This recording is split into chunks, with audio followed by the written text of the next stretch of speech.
বরিশালে কখনো থেমে থেমে আবার কখনো মুষলধারে বৃষ্টি হচ্ছে। নগরীতে সৃষ্টি হয়েছে জলাবদ্ধতা। এছাড়া সমুদ্র বন্দরে ৩ নম্বর স্থানীয় সতর্কতা সংকেত ও নদী বন্দরে ১ নম্বর সতর্ক সংকেত দেখিয়ে যেতে বলা হয়েছে। বরিশালে গত ২৪ ঘণ্টায় ৬৭.৪ মিলিমিটার বৃষ্টি হয়েছে। মানিকগঞ্জে টানা কয়েক ঘণ্টা বৃষ্টিতে পৌরসভার বিভিন্ন রাস্তায় তৈরি হয়েছে জলাবদ্ধতা। এতে ভোগান্তিতে পড়েছেন সাধারণ মানুষ। টাঙ্গাইলে ভোর থেকে বৃষ্টিপাতের কারণে শ্রমজীবী মানুষের স্বাভাবিক জনজীবন মারাত্মকভাবে ব্যাহত হচ্ছে। টানা বৃষ্টিপাতে কয়েক ঘণ্টার মধ্যেই শহরের বিভিন্ন এলাকার রাস্তাঘাট পানিতে তলিয়ে গেছে। বিশেষ করে ড্রেনেজ ব্যবস্থা দুর্বলতা এবং নালাগুলোতে জমে থাকা ময়লা পানি নিষ্কাশনে বাধা সৃষ্টি করছে বলে অভিযোগ করেছেন স্থানীয়রা।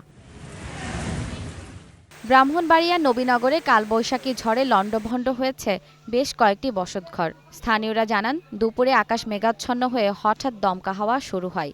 মুহূর্তেই তা কালবৈশাখীর ঝড়ে রূপ নেয়। জামালপুরে বজ্রপাতের পৃথক ২ ঘটনায় জেলে শামীম ও সাগর নামে এক কিশোর শ্রমিক নিহত হয়েছেন। ২টি মর্মান্তিক মৃত্যুতে এলাকায় শোকের মাতম চলছে। স্বজনদের আহাজারিতে ভারী হয়ে উঠেছে পরিবেশ।